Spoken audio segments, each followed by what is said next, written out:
Okay, welcome back. I'm so excited about this session because we are going to hear today from actually the director of SIEPR, the Stanford Institute for Economic Policy Research, and I couldn't be more excited to have Professor Neale Mahoney here with us today.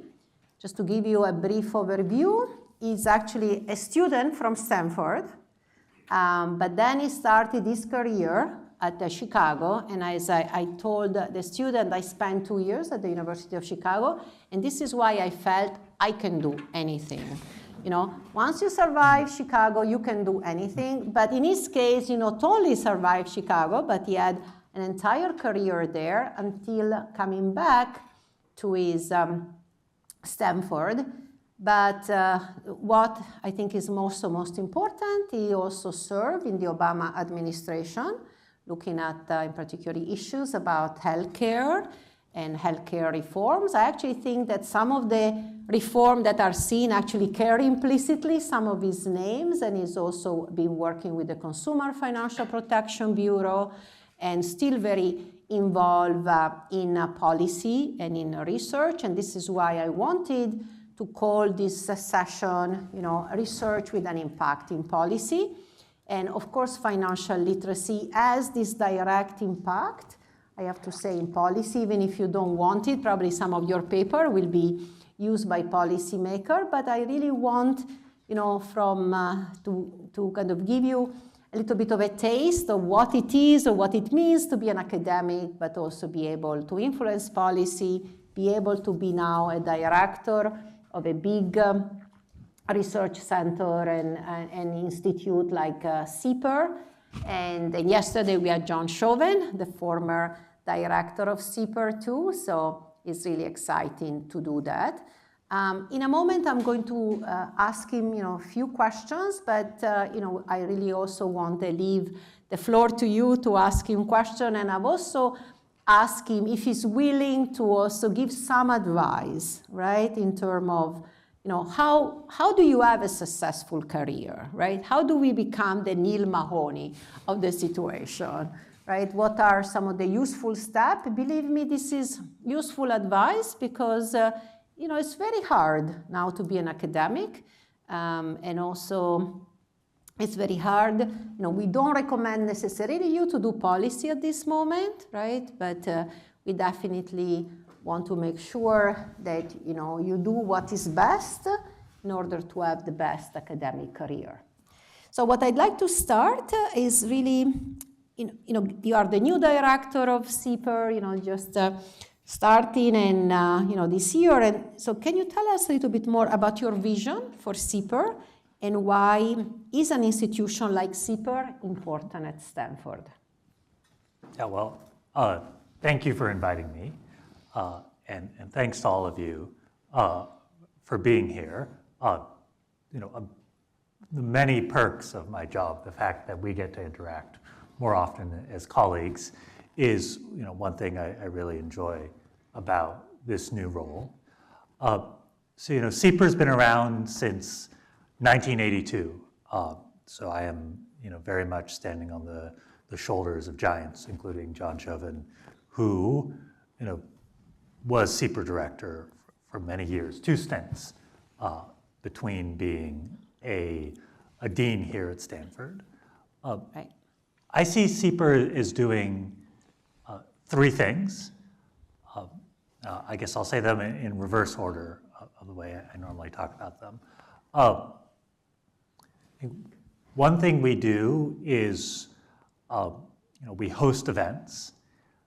And those events are designed to bring together people from across the policy spectrum to talk about pressing economic issues in a fact-based way. And we have all sorts of different events, from our annual summit to yesterday evening I had a sort of fireside chat like this with Jen Palka, who's sort of an author and advocate for government reform.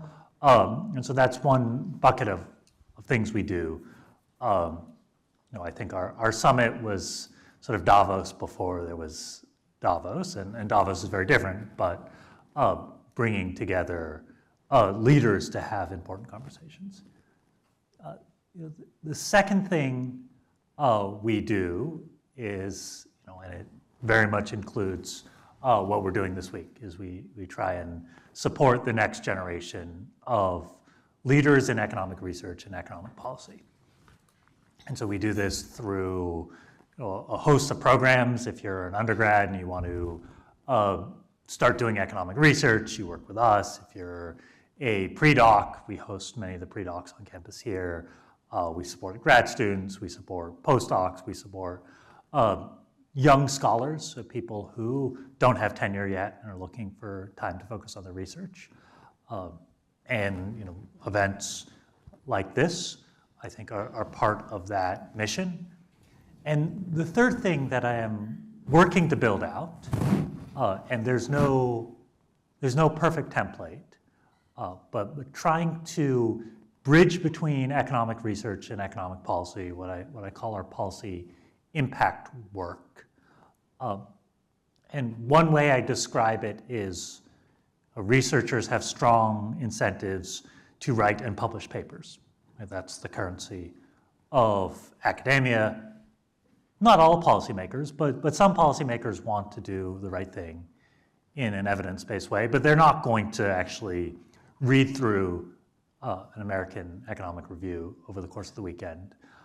And so, my task is to figure out how can we bridge from the research base to the information that policymakers need to make policy decisions. And so that's through providing quick turn analysis on an issue that flares up. It's through doing economic modeling of prospective policies rather than we typically study things that happened 5 or 10 years ago. I sometimes joke I'm an expert on what healthcare policy we should have counterfactually passed 10 years ago, that's the best way to think about the future is to study the past, but you also want to do some work which is actually projecting into the future. And so we're trying to do that within our policy impact leg of sort of the three-legged stool, which is SIEPR. That's what we do. This is actually great. And just for you to know, like at the summit, we had Jensen Huang from NVIDIA, and this year we had Jamie Dimon and a long list of actually people. So it was a little Davos in the West Coast, I have to say, or maybe a big Davos in the West Coast. I got to have a photo with Jensen Huang, which I thought was totally cool. And actually, the year before, I interviewed the CEO of Ford, right? So it was super cool to attend this meeting. You're a great interviewer. That was a memorable interview. We had a lot of fun, actually. Now more than ever, I feel we need rigorous research and data, right? This is the time for that. And of course, young researchers do not have and do not necessarily have to have a focus on policy. But, given also your successful experience and so on, what recommendation do you have for them to choose a research topic? And also, if you want to have an influence also on policy, right, what would be some of the criteria? So it's a great question. I think the advice I give my students is to focus on topics which are important and researchable. And so there are many things that are important in the world which are hard for us with our toolkit to do research on. They're a better topic for an investigative journalist, or maybe they're a topic where you can argue about them with your friends over a beer, but it's going to be hard to ground truth positions. That's fine. We don't have a comparative advantage with everything. But focusing, there are topics which are researchable but are not important, and those may include things that economists have studied for many years. I think it's not a good reason to study something just because a bunch of old people thought it was important 20 years ago. But focusing on things which are at the intersection of important and researchable is the advice I give. I'll say one thing which I think hopefully you take as encouraging. the impact of your research will be borne out in the future. And I think all of you have a comparative advantage in thinking about understanding what will be important in the future. Right? That's your generation, that's the generation of people younger than you. Most of your sites for your research will all come from people probably your age and younger. Once people are 40s, 50s, they write fewer papers. And so actually trusting your instincts about the issues that are important to your generation, the perspective you have, I think will carry you a long way. Obviously, you have to be aware of what came before, to cite, to build on that research. But your comparative advantage is knowing what's around sort of the corners we face ahead in ways that I don't have a comparative advantage. So really lean into it. That's a great one. I also like the researchable part. So your work had a profound influence on policy. You work with the Biden and Harris administration. Can you share with the young researcher what can be helpful for their career in the short and in the long term? So I think not everybody's like me. I got into economics because I think first and foremost, I cared about economic policy. And through my interest in economic policy, I discovered economics as a high school student. I felt that economics had the facts, had the frameworks that allowed me to have more confidence, have more perspective around economic policy decisions. So for me, economics was always a means to an end.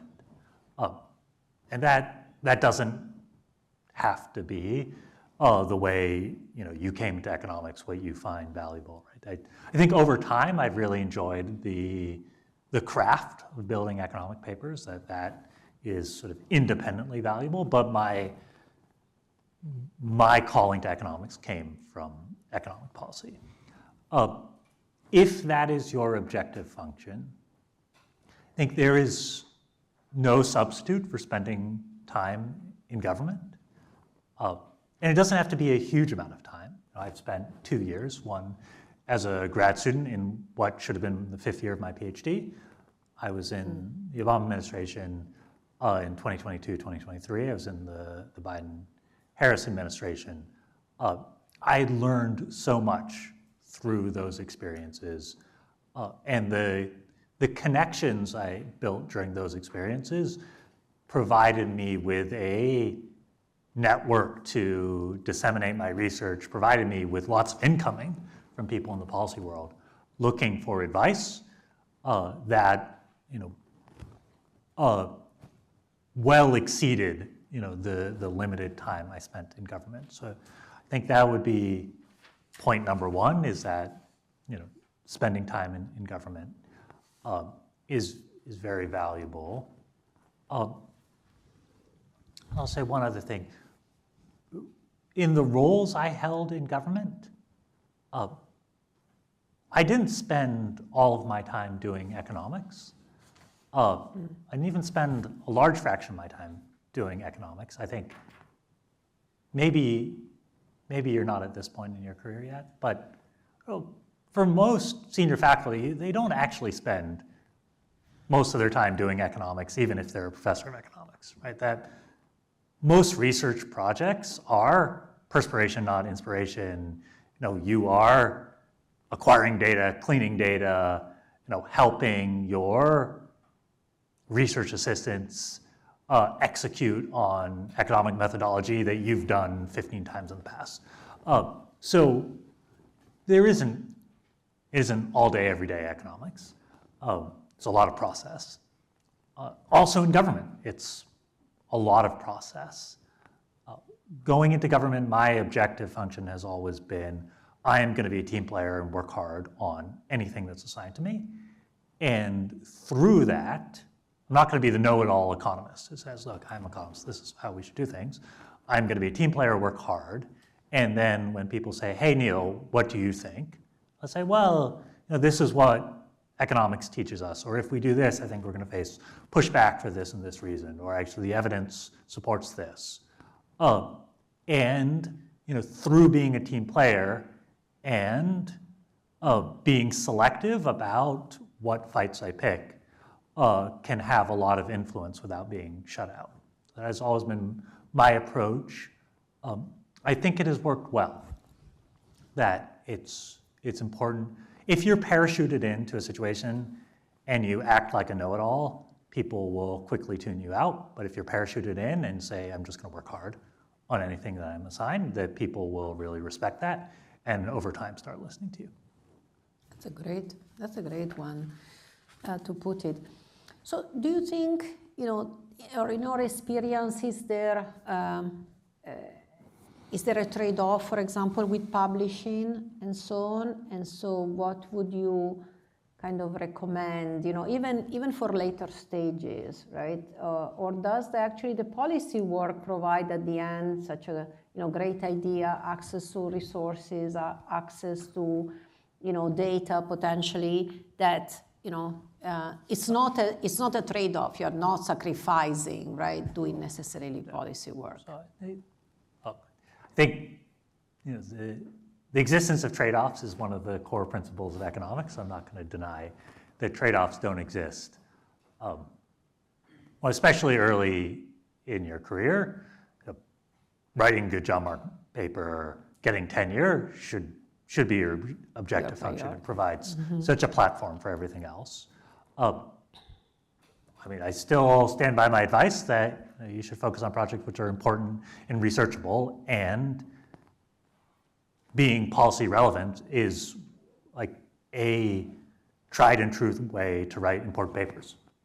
Well, the only way, but certainly one way.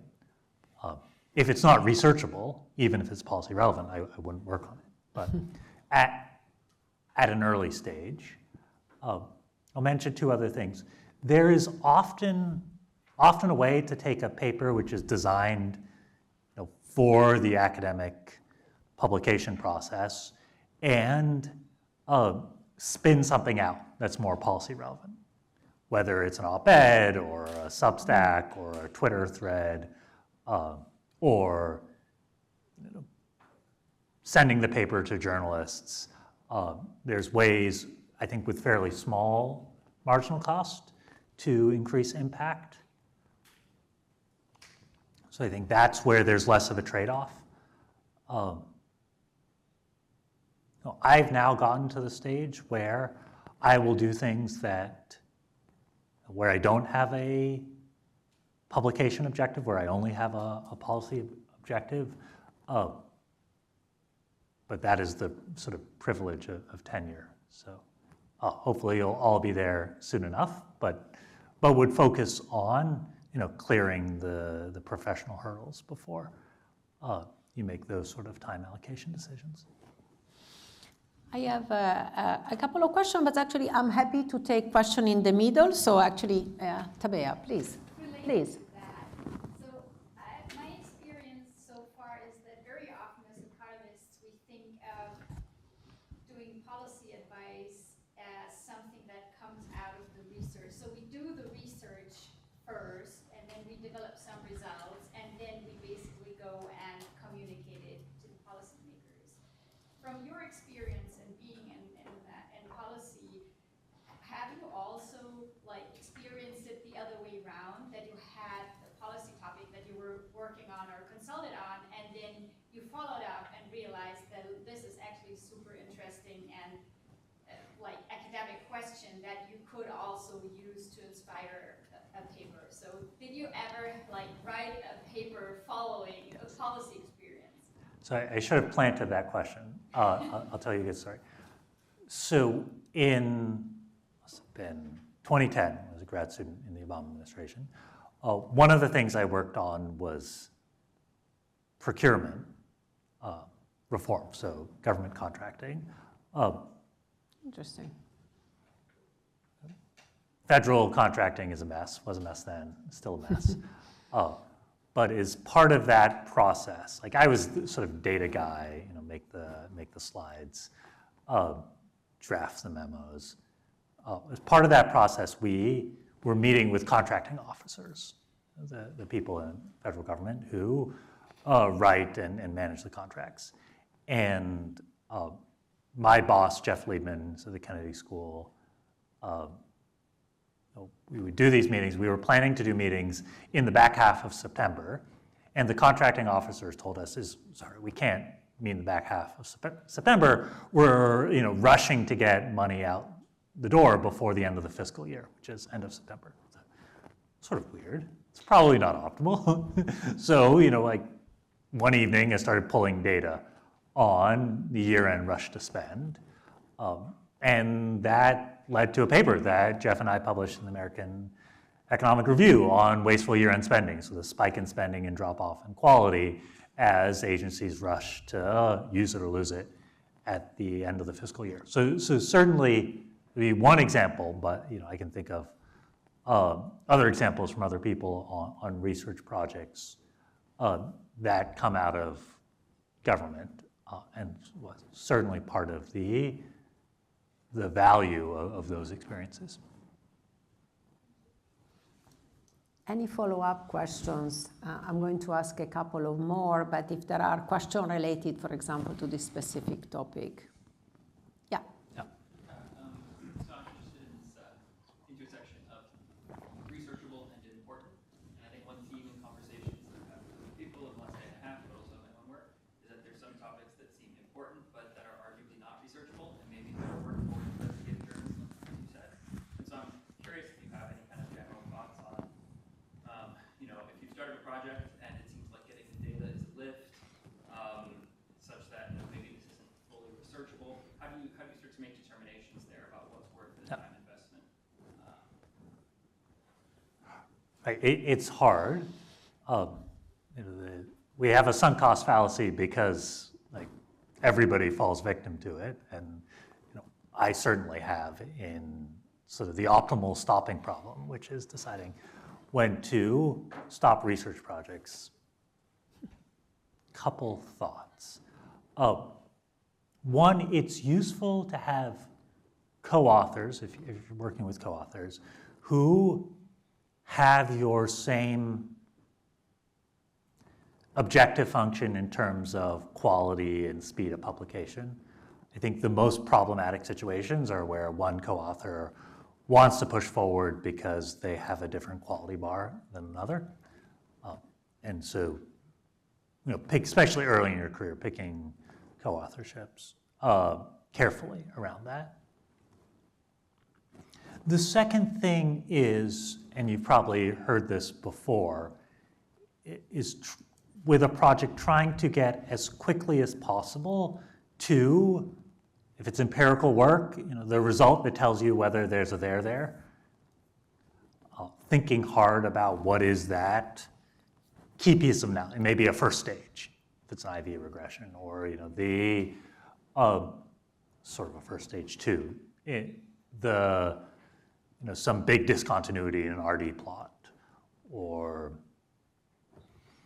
I haven't done enough highbrow theory to know, what that threshold is in a highbrow theory paper. But figure out what could kill the paper and try and do that as quickly as possible. I've advised grad students, I have felt this myself. There's a huge reluctance to want to do that. I don't know where you guys are in your sort of grad student experience, but something I went through, and I suspect that many of you have or will go through, is most research projects don't succeed. If 40% of your research projects succeed, right, you're Ted Williams. You're about as good as they get.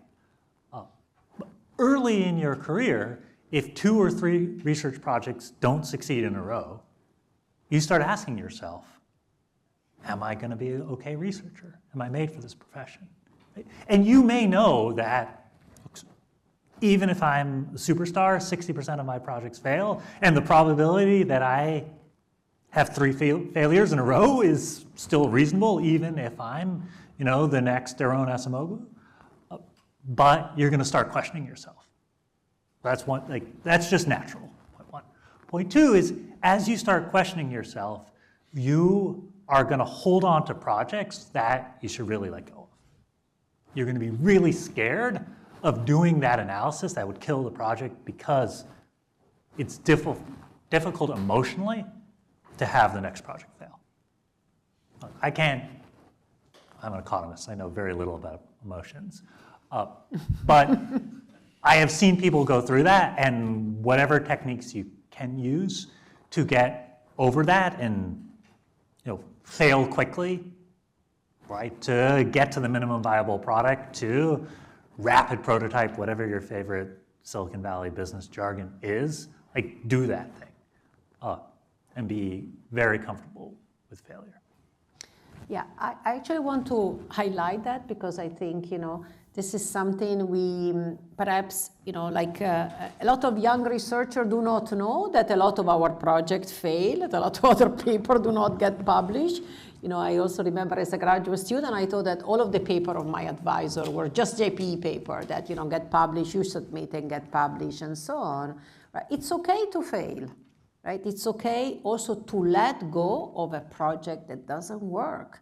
Right? Just don't continue to do that because you have to prove yourself, right? There are projects who do not work, many indeed, and so get used to it and get used to the fact that, you can work on something else and that will have better chances, right? That not every project has to succeed. So I wish that, advisor had told you so, not to mention how difficult it is to publish in top journal. So thank you for saying that, and this is also why we are a little bit free agent and free entrepreneur, and entrepreneur fail a lot, right? Yeah. So we have to accept failure. A VC is a success if one company in their 10-company portfolio, has an exit. So yeah, absolutely. So we have, the Silicon Valley is easy to talk about failure, right? Speaking that, just to put a more positive tone, can you share an experience of your work that made you particularly proud of what you do?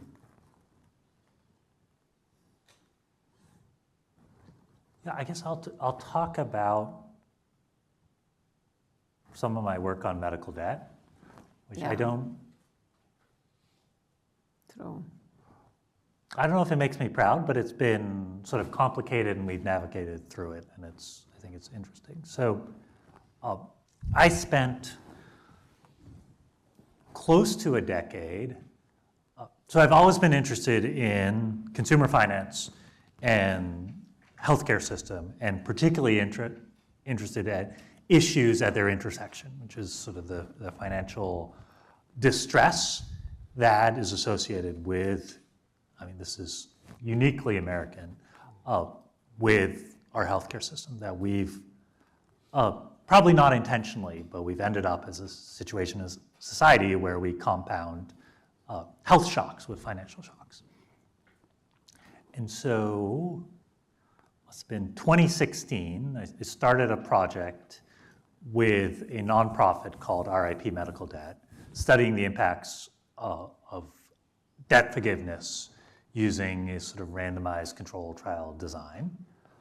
And we ended up, through a series of RCTs, buying and forgiving over $100 million in medical debt for thousands of individuals and doing, buying tons of data and doing in-depth surveys. That was one project. A lot of that debt forgiveness was downstream. So the selling point of this nonprofit is we can buy debt for pennies on the dollar and forgive it and generate, they thought, all of these benefits. So working on that project. Sort of at the same time we have these interests, we start working with a large healthcare system, Kaiser Permanente, California, on their hospital financial assistance, which is right after you get out of the ER, get discharged from the hospital, they will send you paperwork if you can't afford your bills, apply for this program. And there was a RD cutoff. So if your income was below 350% of the federal poverty line, you qualify for this program. So it's doing these studies in parallel.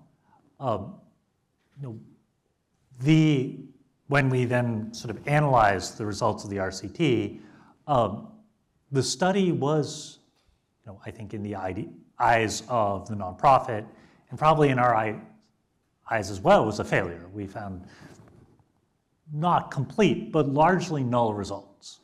And this was despite, we'd done these expert surveys, everybody thought there would be big effects. The nonprofit had raised hundreds of millions of dollars, forgiven billions of dollars in debt based on the prospect of this. Policymakers across the country were leaning into medical debt forgiveness, so sort of a devastating study. On the other hand, our study with Kaiser Permanente, which was addressing medical debt upstream, so sort of right after people got out of the hospital, we found it had fairly big effects. People would be more likely to fill their prescriptions, more likely to go back to the doctor for follow-up care, more likely to get tested and treated for chronic conditions. And so we had these two studies and realized that the way to sort of push our understanding, push policy forward, was to use them to triangulate on what was good policy. That was the previously sort of high-profile downstream debt relief was too little, too late, but that if we could address the issue sooner, we could have an impact. And so we worked with the nonprofit to help them pivot their business model towards more upstream debt relief. We worked with policymakers. Policymakers wanted the talking point of, I can use $10 million to relieve $500 million in debt in my community. And we said, okay, fine, you can have that talking point, but also work with hospital systems to address the issue further upstream. We got North Carolina to have this broader policy push. We had some legislation that ended up not making out of the committee, but we worked with folks on the Hill on basically trying to straddle these two criteria.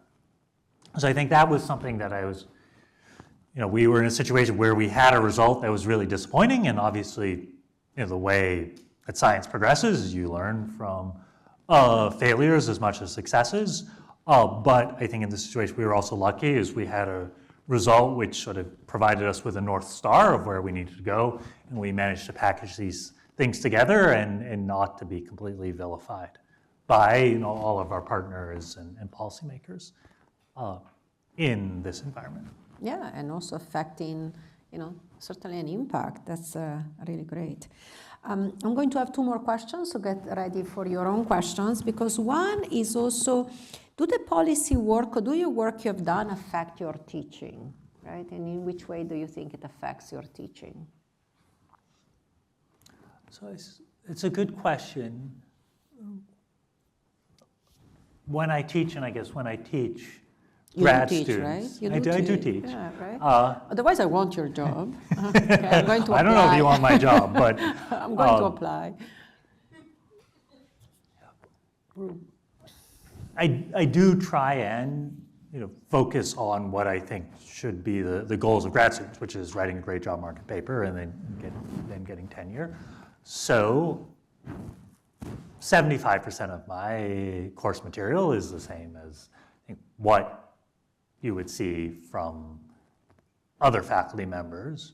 But I do go on tangents and tell stories that I don't know whether my students actually enjoy it or they're just good at nodding and smiling. But I think sharing what drew me to economics and what continues to excite me about economics is a part of my teaching. So I'll tell stories about policymaking in government or policymaking fails with research. So I sort of layer those things in to make things a little bit more personalized. Yeah, no, that's great. By the way, we had Michael Boskin yesterday, and I can tell you that he teaches, he tells a lot of the story when he was in the government, and because also he's very proud, of some of the things he did, but they really have a big effect on the student and also the motivation to do economics. So I'm glad you do it, and I'd love to hear more stories. Okay, so please, next time we have coffee, I'd want to hear more of those.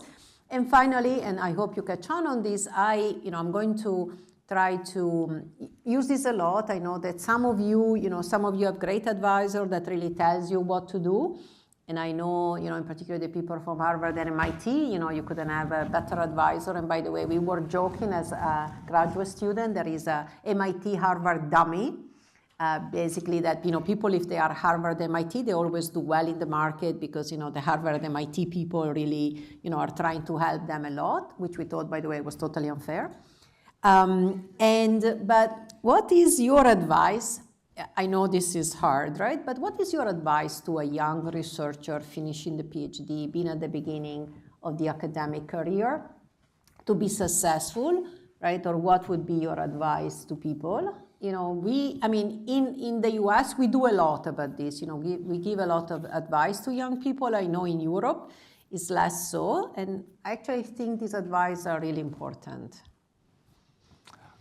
I will give you maybe some non-conventional advice, but hopefully I can get away with it. So one, I think you have to do work that you find interesting. Yeah. If you stay in this profession, you'll be taking a pay cut, and you're going to have to motivate yourself to come into the office. And if you don't enjoy what you're doing, you're not going to be motivated to do it, and you're not going to be able to sell it to others. And actually, a big part of research is selling your research to others. So you may not come up with something you are personally excited about initially. Go back to the drawing board. If you're not going to be excited, go to Goldman Sachs and mint money. But find something that you're authentically excited about. Point one. Maybe I'll get into trouble. So my advisor is Jonathan Levin, who's gone on the president of Stanford. Bigger and better things. He once joked to me that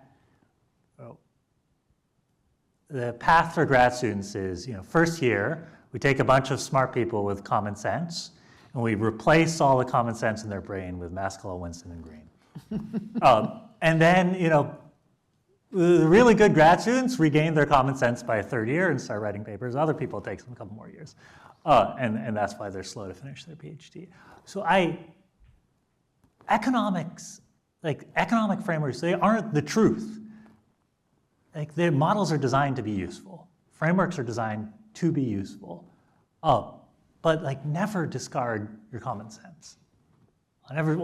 If something doesn't make sense when it was done in the literature, it still doesn't make sense. I think, look, a lot of people have made good careers for themselves just solving problems deep in literatures that other people find are important. That's fine. But at least for me, I wanted to personally believe and trust my research. That's another point. That's one other piece of advice, something I often tell my graduate students is you want to be able to explain your research both in the form of a 100-page job market paper and in a postcard you could send to your grandmother, assuming your grandmother's not an economist. And having that range to understand your research at the postcard level and at the 100-page, sort of overleaf tech level, I think is a really important skill. And ask yourself early in a research project, right? If somebody said, okay, sit down for 10 minutes and write a postcard to your grandmother about what you're studying and what you found, if you can't answer that question, either you need to think more about your project or maybe your project isn't isn't the right one for you. I am going to add to this, and I mentioned this already, learn how to write, okay? We are not taught that. Learn how to write, and I have given a recommendation of a bunch of authors to read, which is Angus Deaton, it's Jim Poterba, Janet Curry, and Neale Mahoney, right? He writes very well.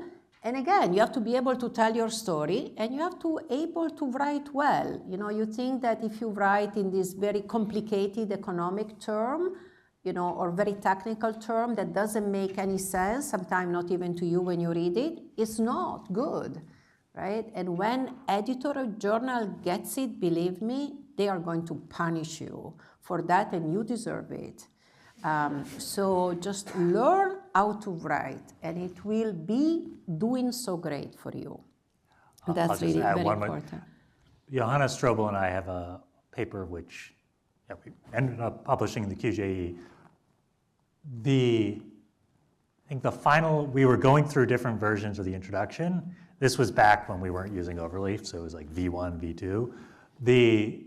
The final version we compiled had intro version 35. And they were like substantial deltas across all 35 versions.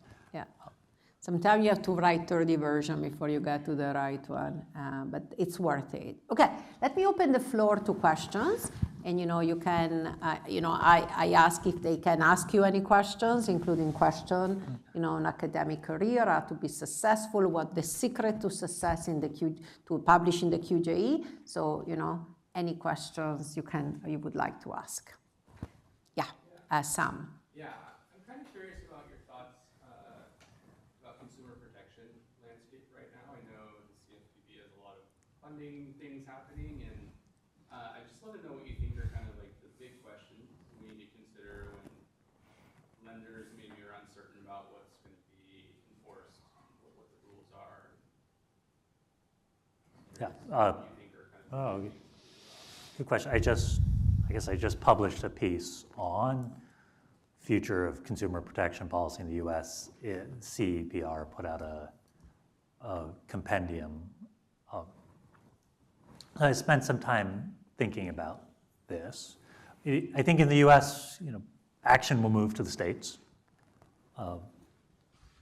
but states are not a substitute for, the certainty and the sort of advantages of uniformity which come with, a CFPB. And we can argue about where we turn the dial, but I think just sort of blowing up the entire infrastructure so you can't even turn the dial is not optimal, both for actors in the market and most importantly for consumers.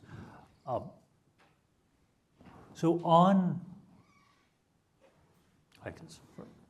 think this is right for this audience. I think there's the traditional questions in consumer finance, consumer protection around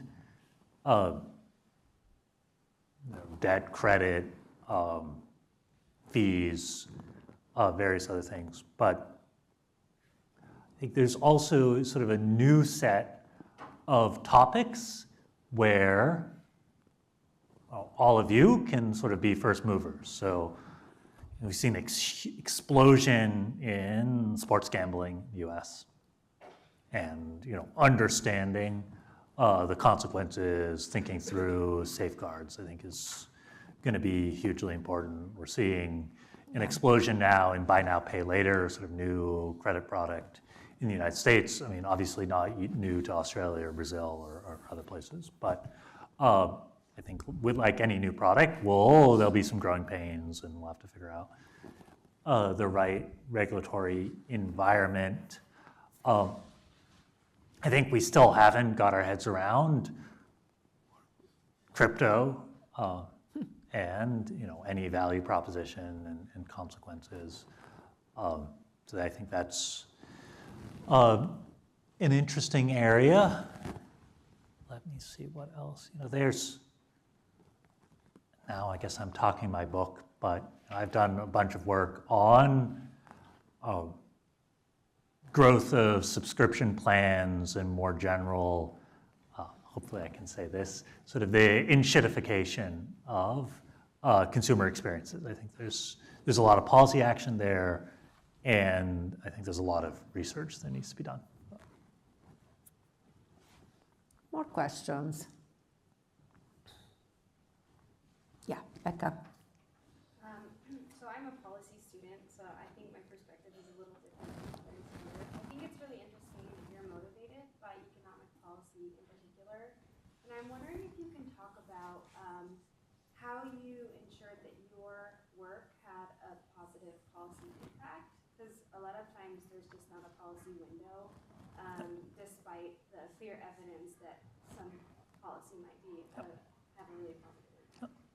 So, yeah, so it's challenging, right? Like you said, there are windows for policy action, and it just takes a while to do research. And so it's vastly more luck than skill to have research that is on the right topic at the right time and gets picked up by the right people. I don't think you should judge your success based upon things you can't control, and those things are hard to control. I do think, however, over time, right, the evidence base that we accumulate does influence policy. And so even if the effects are not immediate, that research gets read 5-10 years later, it inspires other research, it forms the base of sort of policymaker consensus around an issue. It's a slightly different game, and it doesn't get you tenure, but there is a game around, this is a new policy issue. I know enough of the research. I am good at collecting facts where I can put something out quickly on that. Right? And so if you were in the health space, like Health Affairs does a bunch of quick turn pieces, now a lot of that work lives on Substack, and so you can, a number of other policy journals, op-eds, so you can play in all of that space. Law school professors get a lot of professional credit for being thought leaders, doing that sort of work. Economists, less so. I'm not sure in the policy schools. I assume different schools weigh it differently. But yeah, we have this new sort of fractured media ecosystem, different distribution channels from evidence to decision making, and I think figuring out how to navigate those there's certainly no tried and true method. But yeah, Justus. You mentioned earlier that you got into the policy space, I believe, by doing a graduate student job or something. Do you have any thoughts or advice on people who want to work with policy institutions, and what's a good way to approach them from the outside if you don't have this kind of initial inside positioning? yeah, so approaching them from a faculty position or as a postdoc. It's all personal connections. How you build those personal connections is going to be idiosyncratic. Maybe it was a friend from grad school who now works on the inside. Maybe there's a whole bunch of conferences that bring together policymakers and academics, and I think people in other industries are aggressive about networking. I don't think we have to be as aggressive as somebody in enterprise sales. But if you do want to do that, going to these conferences and making an effort to meet with people and sending the follow-up email and connecting with them on LinkedIn and doing what is very normal in other industries, doing some of that will really help. Policymakers are often starved for support. They're starved for good ideas. And so if you can, and all the incoming they get is from lobbyists and other people who have, a clear desire to steer the policy in one way or other. So if you can build that connection and they can trust you, you will start developing a bunch of incoming. or at least that is my experience. So I'm going to ask a question while we wait for another one, for what you said, which is, is a student of our president. Our president is John Levin, which is an economist, which won the Clark Bates Medal, which is the medal you give to the best economists under the age of 40. So we are very lucky. We have an economist as president. He used to be the dean at the business school. And, he's amazing, right? He's also the son of a president. His father was the president of Yale. And so I think he has been an amazing dean, and, he's only a year in the job, but I think he's really an amazing president. Imagine what he had to navigate through, this year already. So, but can you give us, some of his advice to you that perhaps, we can use, right? Somebody who had done so well, in his career, maybe has good insight. Well, And he went to MIT, replace the right? Maxwell Winston Green with common sense. Yeah. Even though he taught That was me, a good one. That was really he good one, taught I have me, to say. First quarter micro. So I think I learned warp and garp from him. He's a phenomenal writer. And so Proves my theory. I learned from him the importance of communicating well.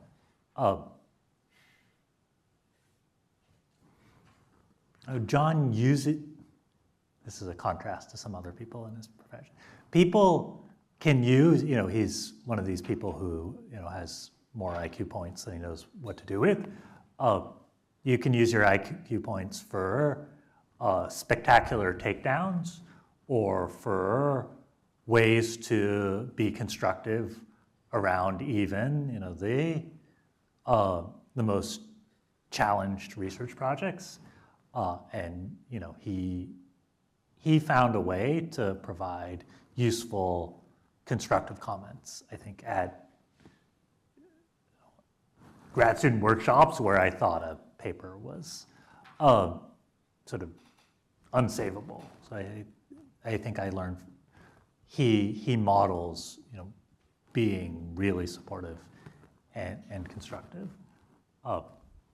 which is, to be clear, I think you need advisors or you need friends who tell you when to drop a project, and you need people who, when you have a great project that's struggling, to tell you, no, don't give up, and here's a way to solve your problem. So you need both voices.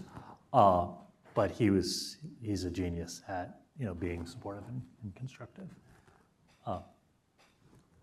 Yeah, no, this is great. More questions potentially from Alessia. Thank you so much for your talk. The question is about your experience in policy. So, from your perspective, to make a huge impact, if it is better to provide after maybe an RCT some cost effectiveness analysis, welfare analysis, or make it analyzable to other countries or to other domains. So what policymakers focus on?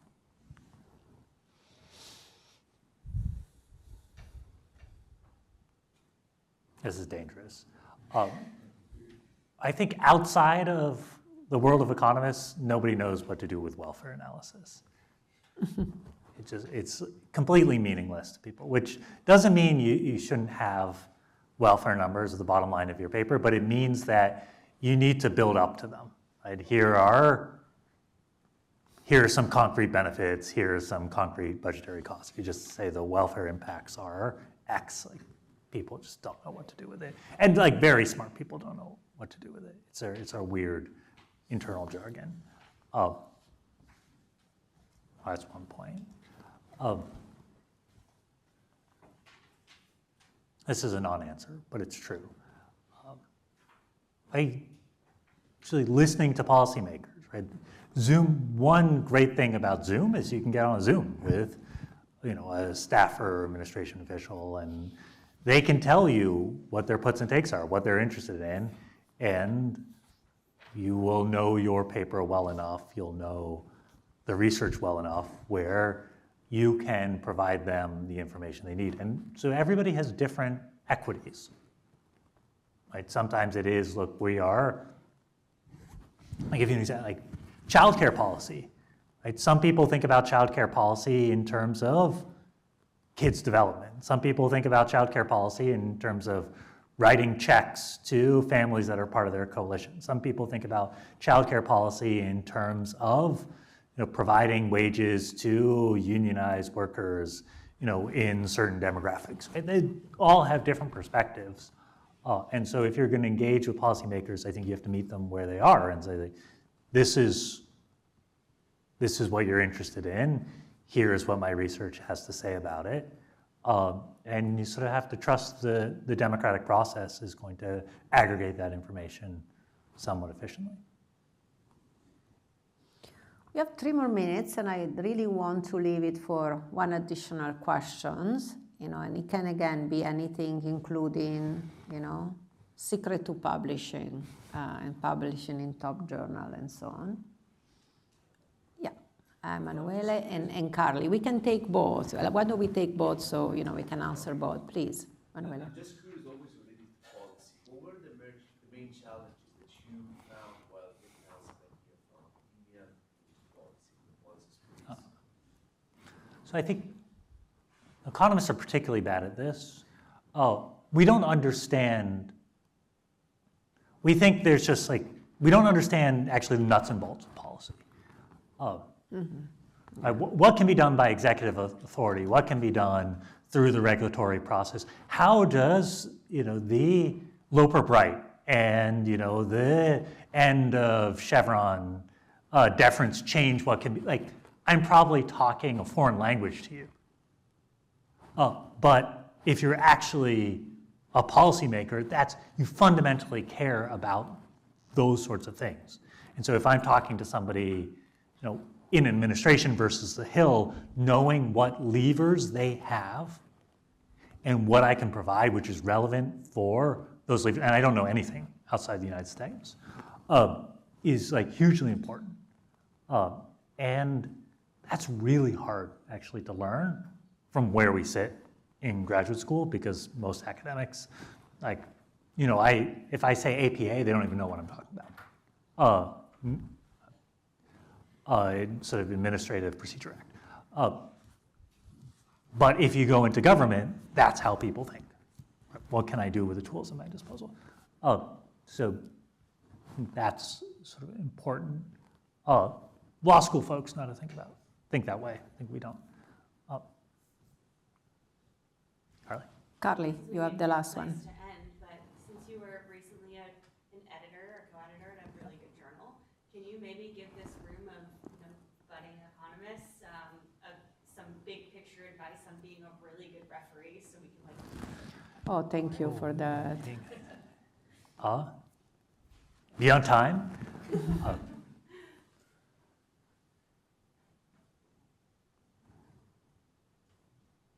Your job as a referee is not to show off to the editor. Sorry, my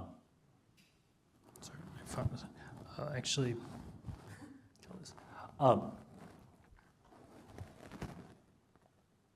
If you think a paper is not above the bar, making a couple simple points about why it's not above the bar and not being overly critical, I think is the most useful thing.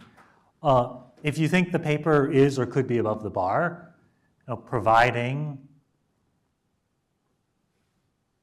feedback on why you think it's above the bar, what needs to be done, and then for the sort of optional stuff, being very conscious about what is your own preference as a referee versus what's a norm or what's a broadly held preference. Is, I think, very valuable because, I think people spend way too much time in the review process catering to the idiosyncratic preferences of referees. And I think we'd be a much better profession if referees said, this is what I think is really key. If I were writing the paper, I would do these things. You should do them if you think it'll make the paper better. Referee work is really important work. Don't take it lightly. Do it well, and the editor, will appreciate it. I think it's part of our job, and it actually is really relevant. It provides information. Next time, the editor knows that you are a conscientious person, and so on. And it's such an important part of the profession. One more question, and then we let you go. Sorry to keep you long, but I knew that once you break the ice, then the gate is open quickly. Talked a bit about thinking about future policy issues. How do you think quickly on your feet or give advice to people when you haven't written a paper about it or done the RCT on it, or give them the right advice maybe when we haven't studied it for 5 years? Economic principles can take you a long way. Maybe you don't understand. Maybe once you hang out with economists, you don't realize how powerful they are because they're commonly held. But in a broader population, like the mileage you can get from just saying, "This is how you think about this sort of problem, and this is where the key trade-off is going to be." And I don't know. It's just hugely important. Like Susan Athey talks about. She thinks that economists are actually most valuable with new technologies, that with existing industries, existing technologies, the insiders in the industry actually know how they work much better than we do. We read a paper based on a limited understanding, and there's people very smart people, as smart as us, smarter than us, spent 30 years in the industry. But if you're going to ask me where the value is in the AI technology stack, we know is our frameworks for thinking about that are really powerful. So yeah, go back to principles. So we are going over the time, so please join me in thanking Neale for being here today.